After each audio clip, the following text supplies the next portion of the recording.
There you go. There we go. Cool. Hey, everybody, just great to have you here. My name is Dr. Ronald Beech.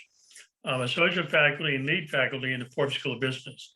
I've been with the university 10 years now, and I've worked in various positions, lead faculty, program chair, associate faculty, and I managed the Denver campus. I just moved to Northeastern Washington, kind of downsizing and kind of getting, we actually live on a golf course now. So it's kind of preparing for the years coming down. But no, it's great. And I'm kind of a late bloomer to academia, just like many of you. I went back to school at 40 for my bachelor's. So if you look at my transcript, it took me 25 years, to get my bachelor's degree. So no one ever said Marines were speedy, but we are persistent as we get it. But so a lot of the things you're going through, I've experienced, a lot of your instructors have experienced, and it's just, I am so excited. My area especially is in virtual management and virtual organizations. And that's why this little chat session is dear to my heart. And so kind of surviving the virtual Piranha, I think that's all we kind of feel there a little bit. But let me give you Stephanie, she can tell you who she is. I don't think I realized that you had gone back to school so late. So I'm learning some new things about you. So I'm Stephanie Anderson, and I have been with the university since 2014. I'm currently the lead faculty for doctoral research, but that is a new role for me just within the last few months. Prior to that, I was in the psychology program. So just a plug for the psych club for any of you who are also interested in that sort of pursuit. And I'm not an expert in this area. I'm here as I'm going to learn from Dr. Beech as much as anybody else, but also, having been at the university for this many years, gosh, what does that make it? 6-7 years. I have experience working virtually. So that's what I will draw from more than anything else. So very excited to see you all here. And I don't think I'm speaking out of turn here to say that we want this to be interactive. And if you have questions, please type them in the chat or come on or raise your hand and speak up, because it'll make it more fun for us. Yeah, we don't want to make this like a lecture. This is more of a conversation, between us going through. But let me kind of give you my starting point. When I started in electronics back in the 80s, I received my electronics training in the 70s, and then I got into computers in the 80s. The disk drive for the computer system was 75 pounds. And I had to lift it up by a big lift, a mechanical lift, to put it into a frame. So now, this has more computing power than what I had then. Okay. Now consider the New York Times, a weekday edition of the New York Times has more information than what people in the 17th century had in their whole lifetime. Yeah. The amount of information available today, it doubles every 5 years. Think about it. And as we go through, and a typical greeting card, the happy birthday one, well, that has more computing power than the whole world did in the 1950s.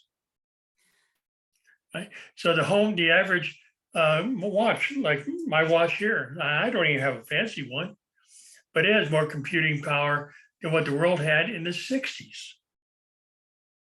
Right?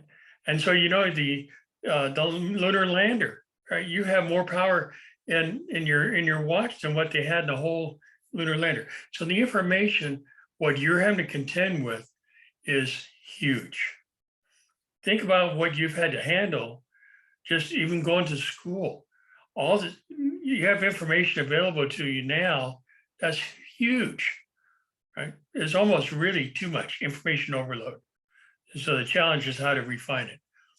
But think about what COVID-19, how it's been a real game changer, right? Going through it. Basically, when COVID, I'll tell you myself, when COVID first came out, because it was so severe, I thought it would just go through a few months and, would handle it and it would kind of go back to wait. It's been 2 years. And work and life as we know it has changed forever. right? And so, you have the questions. Now a lot more people are working from home, going to school from home, right? Within 5 years, I bet you I'm going to be standing on your desk in a hologram, and you're going to be sitting in front of me in a holograms on a workbench. Right? I'm going to have to lose some weight before then, but that's how we kind of get to that point. So think about it. Do we have in our system working home? Do we have the bandwidth? Do we have the electronic equipment? Do you have the space at home? You have kids, you have husbands, you have people all on your internet watching Netflix, and you only have X amount bandwidth. So you have a lot more issues than what I've ever had and gone through. So let me ask you, Jeremy, what kind of issues have you seen that's really in what I call the virtual piranhas of in the unknown world that you've kind of experienced?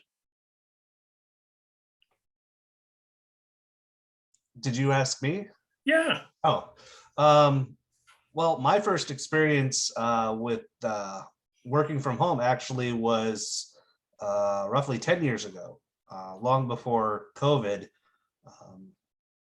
I was a supervising tech support agent for Apple for the iPhones, iPads, iPods.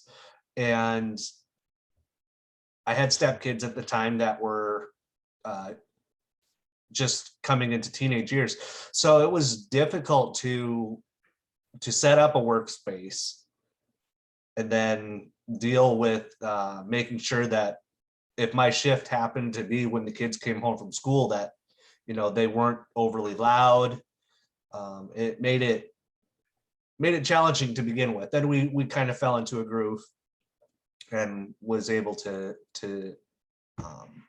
do that. And then now with school being online, the advantages are I'm able to work at my pace. Yes, we have our when our assignments are due, but like for instance, this week the other day woke up with a really bad cold, and today's the first day that I've actually been feeling well enough to get out of bed and do anything. And no, it's not COVID. My fiance gave it to me, and she was tested on Sunday. For her job, she has to test once a week.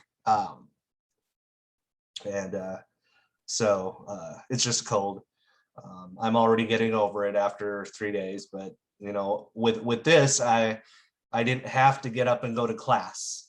If I was feeling a little bit better, yeah, I went on and did a little bit of my assignment, and then yesterday I pretty much took the whole day just to rest. Now today I'm doing better, and after this I will continue on with my assignment that is due Thursday.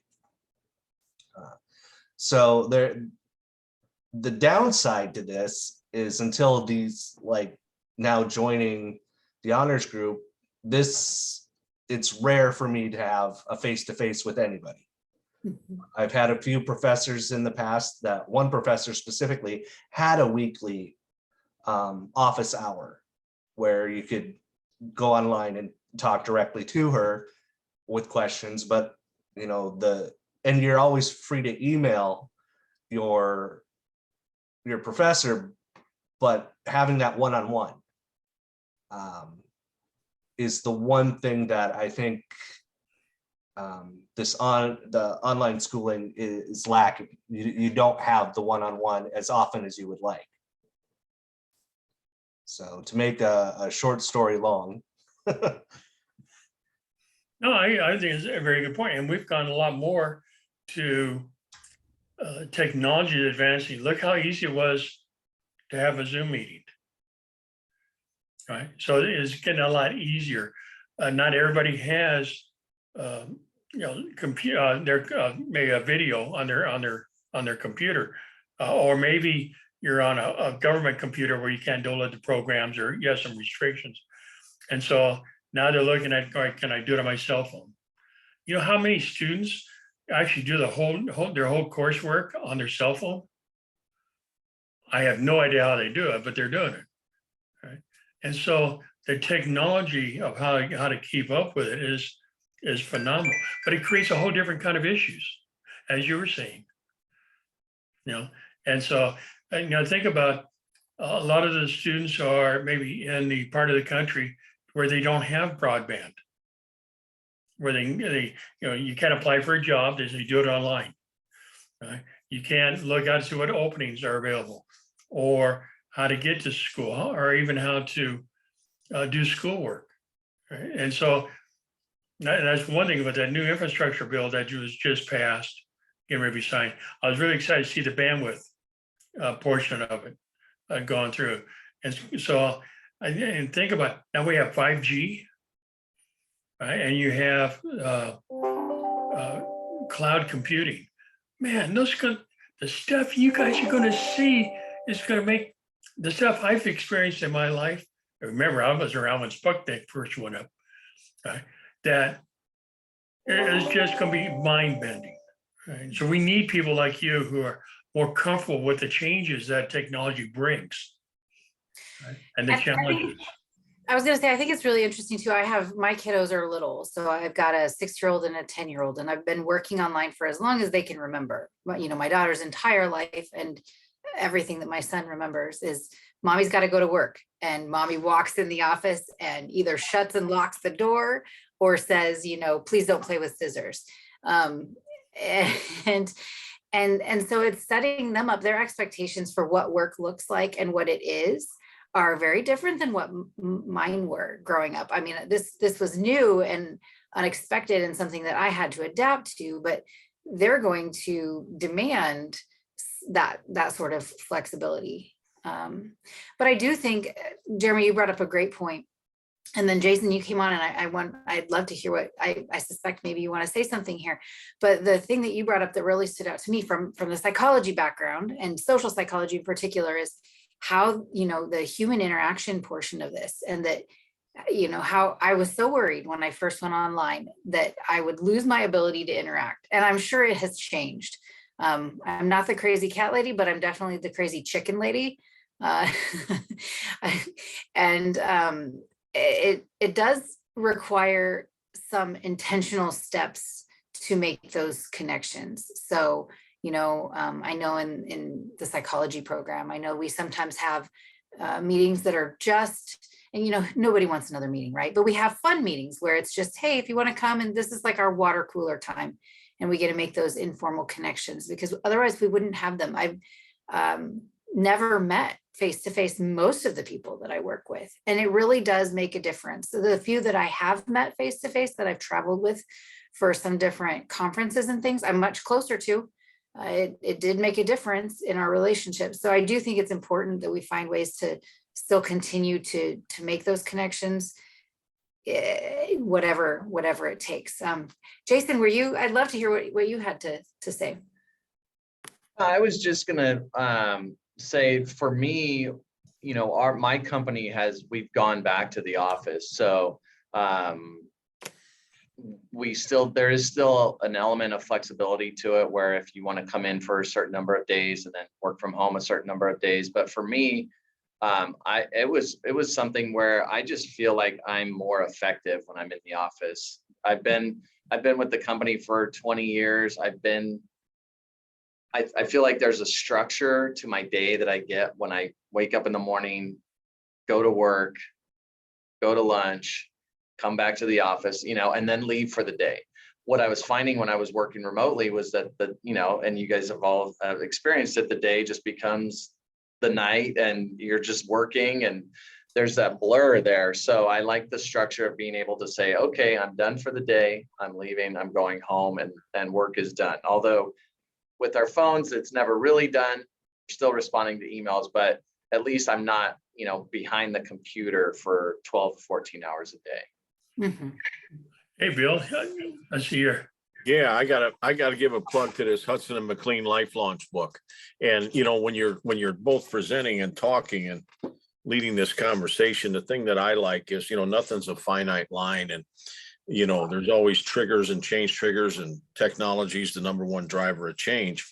So the thing I like about this particular course I taught, years ago, and I still embrace the theories in there and the cycles, and our life is filled with cycles where trigger events occur and launch us into a new stage of stability or instability.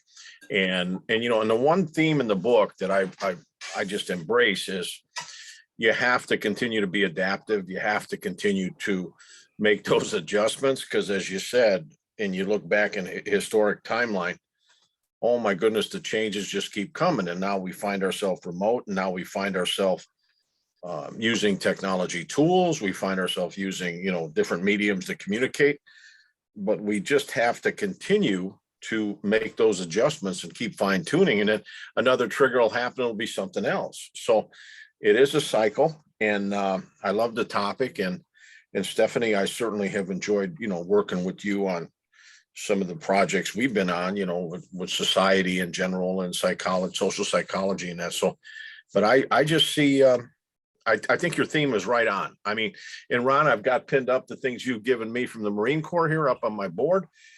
Improve, adapt, overcome, and succeed. So we got to continue to be adaptive. So great talk. Right. And Jason, you hit on one really strong point in that we work from home.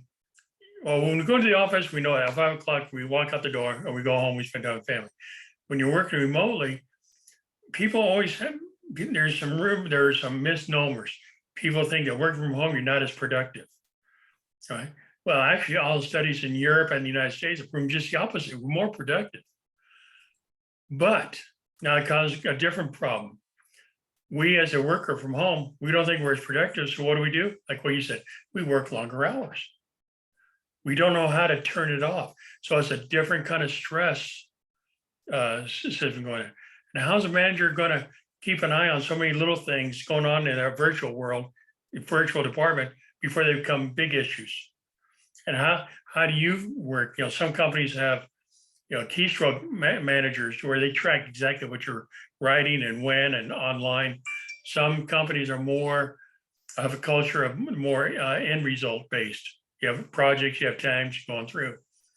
And it's not that one's better than the other, it's just a different culture.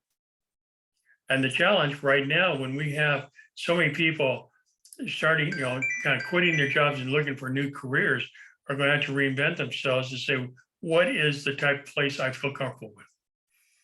And the managers are going to have to find, what kind of people do I want with? We don't want quarterbacks on the whole team. That's not going to work. So how are we going to find the right mix of people so you don't drive yourself crazy trying to manage it? Yeah. I will say, Jason, I'm gonna change my background here and say I can identify with you, and part of the reason is this. So as working from home and having my children around, it feels like I'm in a constant state of chaos. And like you said, you don't leave the office, you don't have that same structure, but also just the many distractions. It's sometimes hard for me when I would rather be doing many other things. I'd even rather be cleaning my house sometimes than grading papers, just depending. And so it really requires a lot of self-discipline to get in some sort of routine. And I think that's, it's nice if you are in a place where you get a choice, because I think some balance between those two things is really good. It gives you the best of both worlds. So that's great that you're kind of in that place. Well, like, just Stephanie, you and Bill can relate to it, is, we love the flexibility of working online. Yeah. But teaching online is actually a 7-day-a-week job. And so you have to be willing to accept that coming in the front door, because people don't realize the differences of teaching a regular on-ground college class than going into the virtual world. I've hired literally hundreds online professors, and it's a hard change to go through. And like, I think Jeremy, was it you that mentioned you have one instructor that has office hours, video office hours? Yes, I did. I had one instructor that had the weekly office hours. Now, granted, for whatever reason, I was the only one that ever showed up from that particular class. Yeah, I mean, that's the issue. I like having office. I call them water cooler talks. I like being there And I tell you, sometimes I'm the only person there. And so that's hard. How are you going to keep faculty motivated? You know, to say, I want you to step up, be available. But people aren't comfortable getting with a professor. Like you said, you haven't met one before. You know what a PhD's biggest fear is? People are going to find out we're not as smart as they think we are. Right. So it's just, we're, we just have our specialties. We have our passion. We love to teach. We love to do research and write. Bill and I, we like to write books and articles. And so that's our thing. And I am so excited for you guys. I'm really, it's what you have coming at you and changes and advancement. The bigger issue is not, are the advances going to happen? The question is, can you control it? How are you going to live it? How do you get that life balance? Do you have that issue now going to school? How to balance life, and work, and home, and family? I did when I did it. My wife had my TV taken out of my office. So it's but it's, I don't know. I'm really excited. There's a lot of new challenges, a lot of new management issues because it's a totally different paradigm. You can't use the same methodology of managing an office. And like now what Jason's talking about, where he has a blended workforce, some days you work in the office, some days you work at home. About 50% of the people don't want to come back to the office. 50% do. And so as a manager, you're trying to get a balance, like having a hybrid, but how do you manage it? How do you control it? And so, there really ain't any straight answer, but it's a lot of fun trying to figure it out. So I'm curious, of the students in the room, what are some of the biggest challenges that you're experiencing, or what are some of the, things that you'd like to hear from your peers and questions you might ask of others in the room or of us or anything like that with regard to this topic?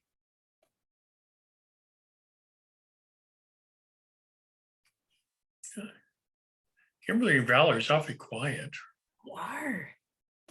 I have a noisy cat behind me meowing for dinner, and it's too early for him. My employer had folks return to the office on a partial basis. So I'm actually supposed to work Monday and Tuesday and every other Friday in the office. But since that began in, I want to say August, we've had 3 emails come out that say somebody has reported a case of COVID in our building. So I just work at home. And because my boss is in Texas and I'm in Ohio, nobody cares. I mean, I hate to say it that way, but in my row where my desk is, I didn't even know any of those people because my team is either in India or in Texas. So I don't have any issue working from home. I kind of like having my commute that used to be 26 miles one way. Now my commute is coming down the stairs and, grabbing a cup of tea. I love it. I feel like I work more at home than I do at work because then I don't have the 30 to 40 minute drive. I don't have to worry about traffic. I don't have to worry about getting out and getting back and trying to get some lunch and still have a parking space when I get back. All that worry is gone. And I do miss having colleagues right next to me, in the cube next to me where I can shoot a rubber band or make a joke while my phone is on mute. But the benefits of working from home has far outweighed that. We're trying to schedule some happy hours so that we can get some FaceTime. But again, most of my team is in Texas. So the people that I would be meeting and hanging out with are people that I worked with in past positions, because I've been with my employer about 14 years now. I'm enjoying working from home, and I think my husband is too. One of my church friends stopped by here the other day and said, "Oh, you both work at home," and we both kind of smiled and nodded, and she said, "Do you butt heads?" And we looked at each other like, "No, why would we butt heads? We like each other." We have fun. We, grab a sandwich at lunch, or it's just a lot less stressful working from home. Well, you bring up a good point. My wife and I, we Thanksgiving it'll be our 50 years. We've Wow, been married, congratulations. Congratulations. and we find out we still like each other. So if we want to go out, we like to spend time with each other.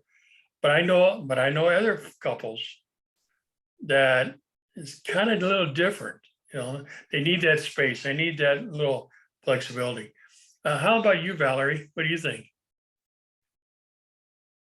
I've been working from home for about 5 years now, and I love it.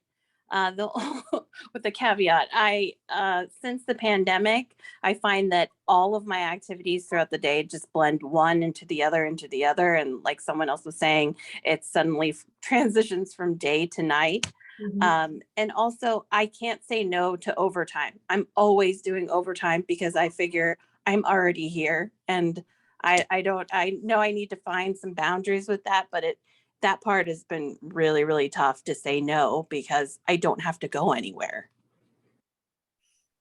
Right, just walking through the dining room, my office is now the dining room, and it's very easy. Let me just this one little thing, let me check this email.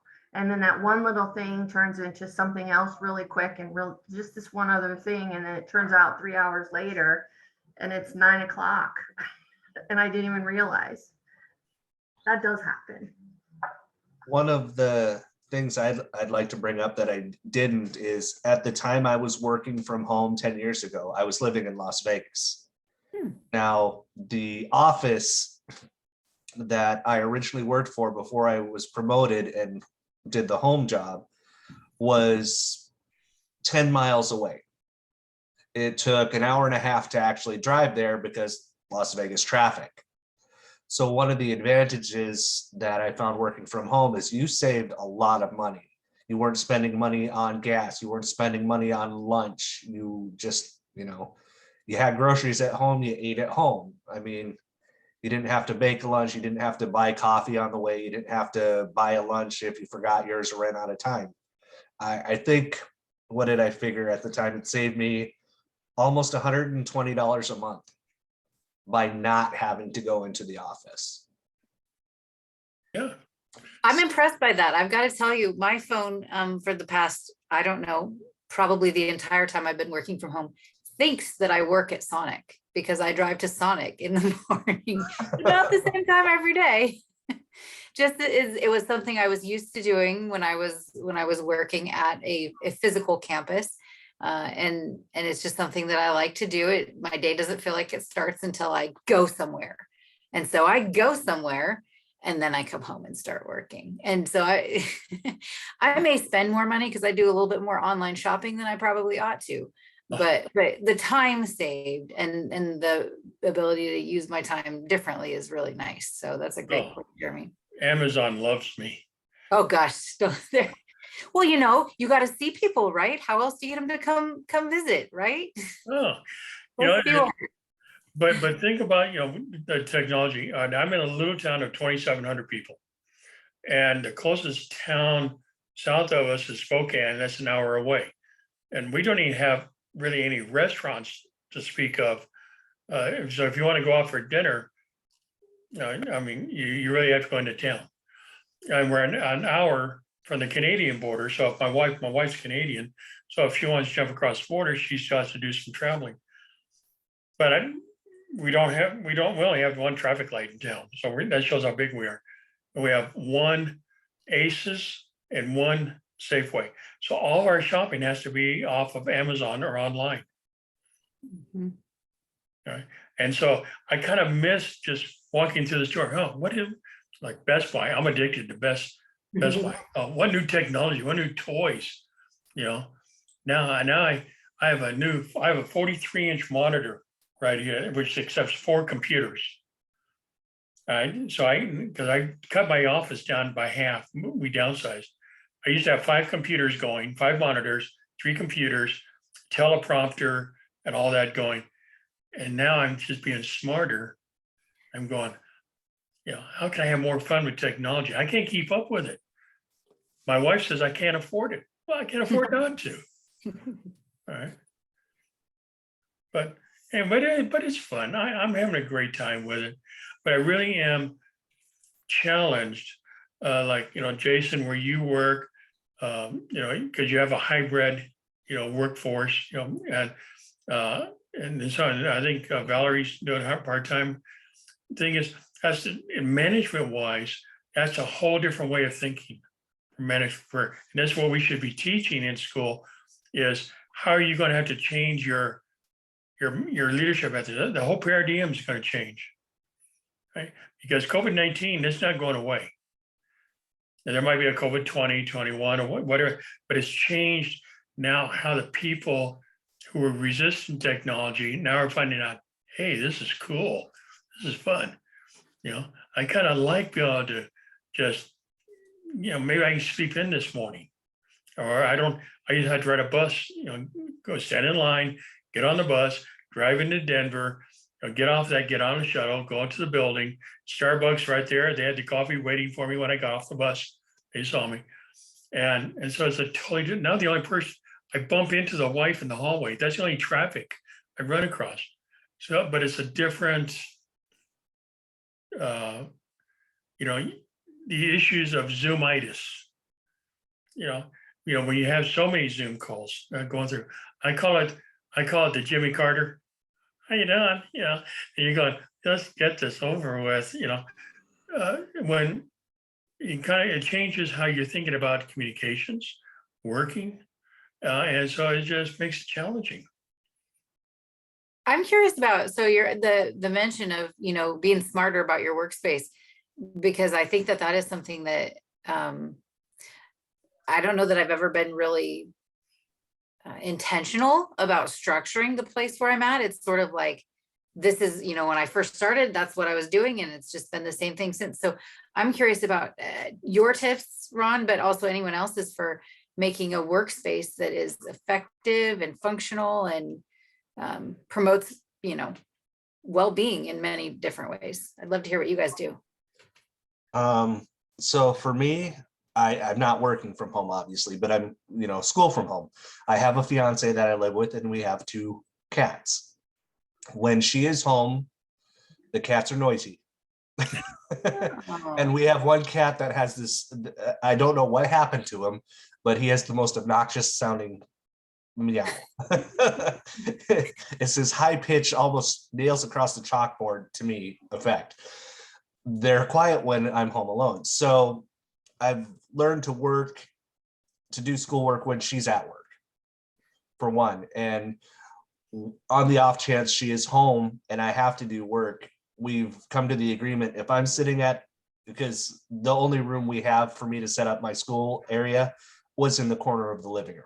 Mm-hmm. So when I'm at my desk in my chair, she doesn't talk to me. She keeps the cats quiet, keeps the TV low, if she's even watching TV. So that's kind of our house rules. If I'm sitting at this desk, I'm in school, not to be interrupted. Just like she messaged me just as this started, and I said, I love you, but I'm in a school function. She's like, okay, text you later. So that's how we've worked around my quote unquote office.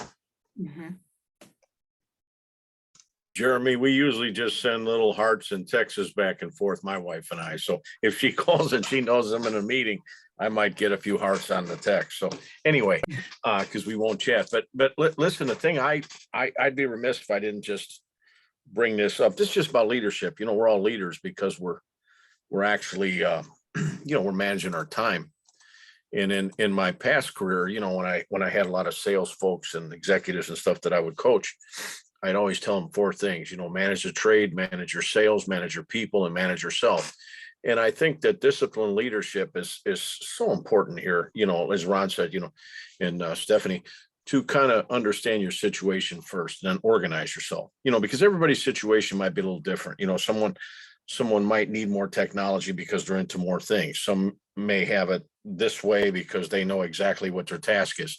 But you really do have to do a good job of evaluating the context and culture that you're in, and what are your goals, and what do you expect to get out of this experience, and how far do you want to grow? You know, how far do you want to expand? I mean, because you don't want to, you know, some things you might want to unlearn and take off your plate, and some things that are more important to you for growth, you may want to get more into technology and different things, and even expand a little bit. But it all does come down to, at least I believe, you know, and I've been successful in this system since I started. I've taught in over 260 courses, and, you know, transitioned my whole career. I mean, I went from 34 years in the highly competitive beverage industry to higher education for 16. And I've done all kinds of positions. But boy, when I got the opportunity to work at home, I just went, oh my goodness, you know, and I make humor. I always find humor to take the stress off, right? And I remember they asked me, said, how you like it so far? I said, well, my wife happened to call when she came home from upstairs, and she said, when you gonna, you know, she knew I was down here, but she said, well, where you at? When you gonna be upstairs? Or in the old days, I used to say, well, it's gonna take about an hour, 10 minutes to get home. And now I said, see you in 3 minutes, you know. So there's so many trade-offs, but I think as we go through our continuum, take the time to never, ever, ever lose your objectivity. I don't mean don't be emotional and feel and everything else, but every now and then, kind of like a business does a balance sheet, they see how they're doing every month, you know, how's our finances, et cetera. Do the same thing for your own life management, your time management, so that you can go, hey, how am I doing? You know, I'm halfway through. Let me take a snapshot in time. You know, what are the pros? What are the cons? What's my, you know, what's working, what's not? And just continue to improve and refine and make those adaptations, because I just think we're going to be doing this for years to come. I mean, like Ron said, you know, I mean, the minute we get comfortable, the only thing that's constant in our lives is change. And, you know, I'm looking, I'm a Cub fan. I'm looking on the internet this morning, and I see, you know, Wrigley Field, which I love to go to Wrigley Field, you know, and born and raised in Joliet, Illinois, by Chicago. But they had this virtual STEAM fair, you know, science, technology, engineering, and they had all the fans in there, and they doing all kinds of technological things with baseball, you know, from virtual reality to bats that you swing at virtual reality that make contact.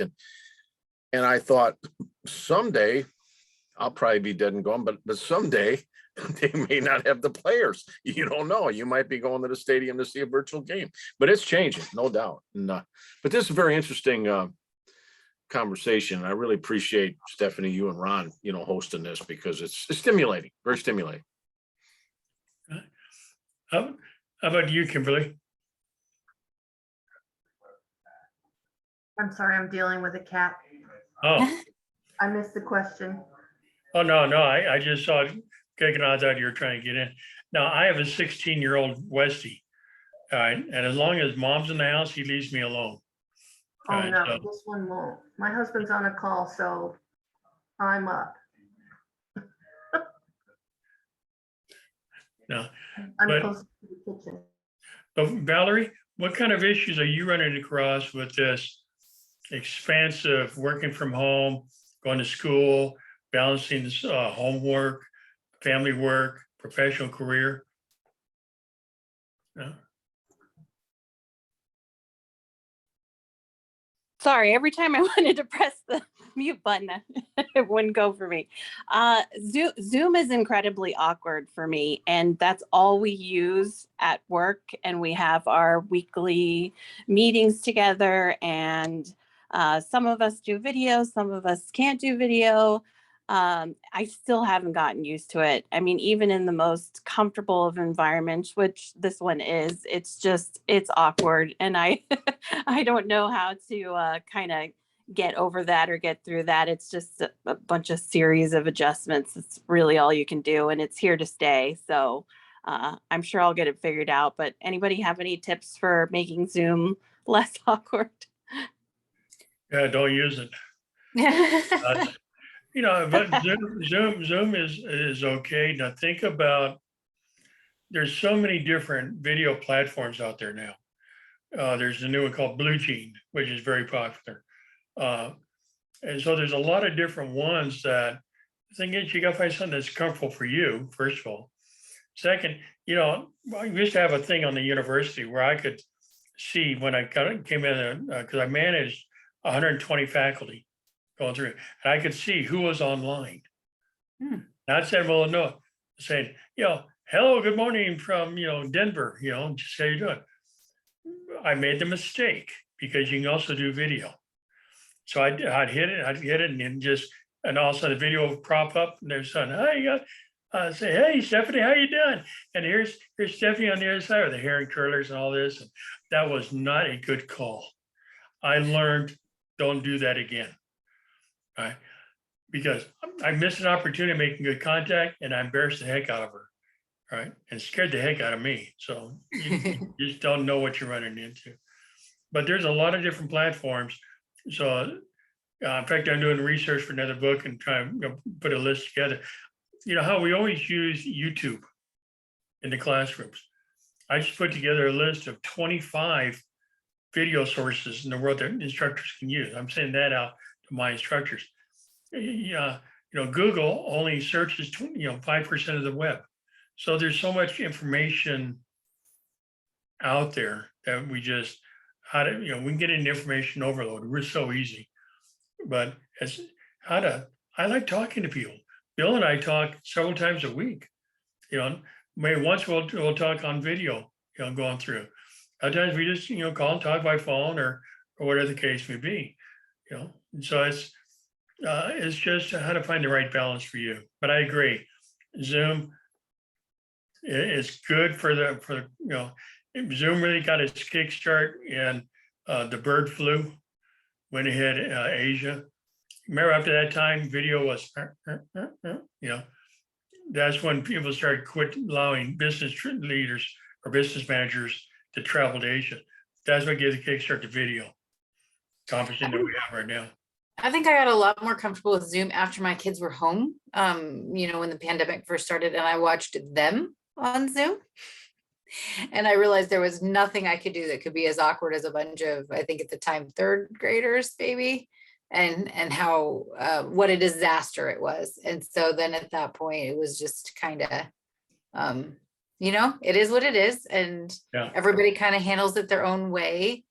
But it does help, I think, to kind of have some of those more informal settings like this one, or even if it's just you and another person, or even if it's just you log into your Zoom account and you look at yourself on the screen for a while. I do think that actually helps, and play around with the backgrounds until you're comfortable. I don't love that this is what my background in my office looks like, but I also don't love the virtual background, and I find that hair makes things go crazy, and it just is kind of annoying too. So, finding a comfortable place. Yeah, Stephanie, I'll tell you, I absolutely love Zoom, Kimberly, and I use it as a tool in a lot of different ways. When it's a short 2-minute video, I want to, rather than talk to someone, I might share my screen and just say, hey, here's my PowerPoint. I wanted to show you this. And I practice the things that I learned, like, for example, in Business 202, Dale Carnegie and everything else. I make sure that, there's 3 things. Nonverbal communication is 65, 75, 80%. Most of the research says of what you communicate, right? So, for what do people look at? First thing, look at the face, right? They look at the nonverbals. Then they listen to the sound. Then they look at the hands and the body movement and everything else. So if you practice, you look right at that camera and you just, look right at it and be confident, and maybe speed your tempo up. Remember, there's 3 parts to any communication: a content part, a feeling, a tone, and then there's the relational part that you want to relate with people. But verbal, nonverbal, paraverbal are the types, and the methods. So when you look at that, get your communication right and make your point. Be good, be brief, be gone. Impact, because you can do a lot of impact with Zoom, and I just absolutely love it, as a tool. So that's kind of how I view it. There might be better tools, YouTube and different things we want to do, but it just, and what might help you too, Kimberly, is the more upgraded version. We have a Zoom Pro version here.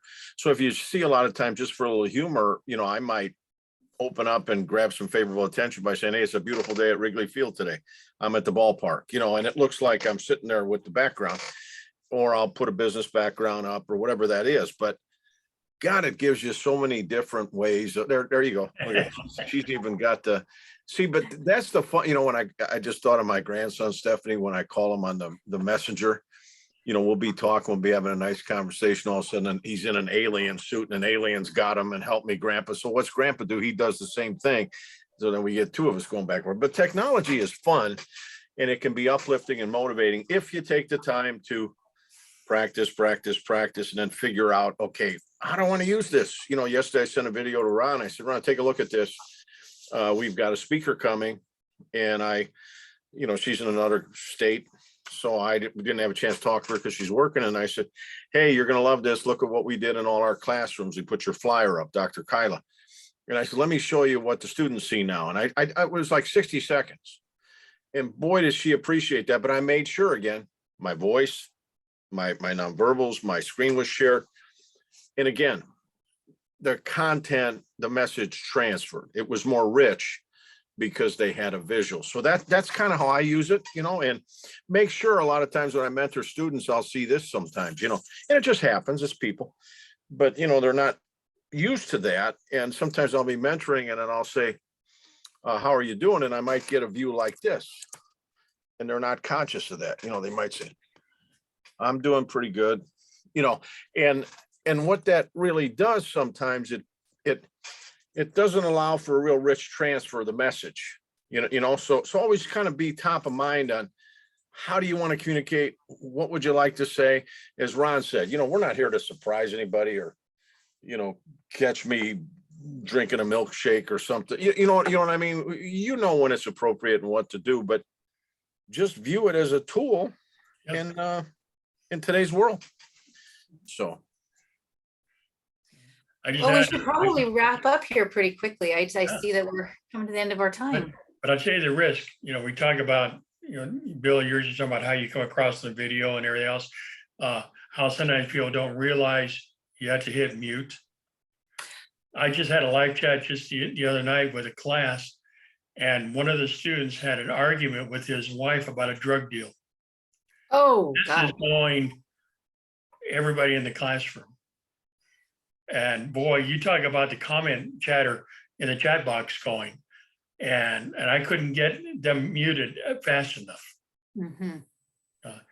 So it's there's risk of everything, or how many times people kind of forget they think the camera's turned off and they take the computer with them to the bathroom so they can listen to the conference. They kind of forget the camera's on. That's happened just a couple months ago. Yeah. There's Bill and I, when we got some stuff. Yeah, Jeremy. That's nice. I was just making a facial reaction to the taking the computer into the bathroom. What? It was a school board meeting. Ugh. And so now they really had some, right? They had a good ha. She resigned. She couldn't handle it. So they lost somebody good. But it's just those little instances going through. But before we get off, let me just say one thing. We were talking about a lot of different things. One thing is the old books, Covey's, 7 Habits, Success Wheel, because we have to balance life so much more now than ever before. I highly recommend just look at it and you see the different roles you have in your family, in your life, profession. Like Bill was saying, you do a little bit of this, and this. And if you're ahead at the end of the day, you wonder, did I get anything done today? This kind of helps you kind of go through. Hey, I've had a ball. There's nothing worse than a professor with a microphone, but going through it. This was great. It was a good group and a topic that I think is relevant to all of us in one way or another. So it was fun. All right. Thank you all for coming. Y'all have a good one. Yes, thank you very much. Bye-bye. Thank you so much. Thanks. Thank you.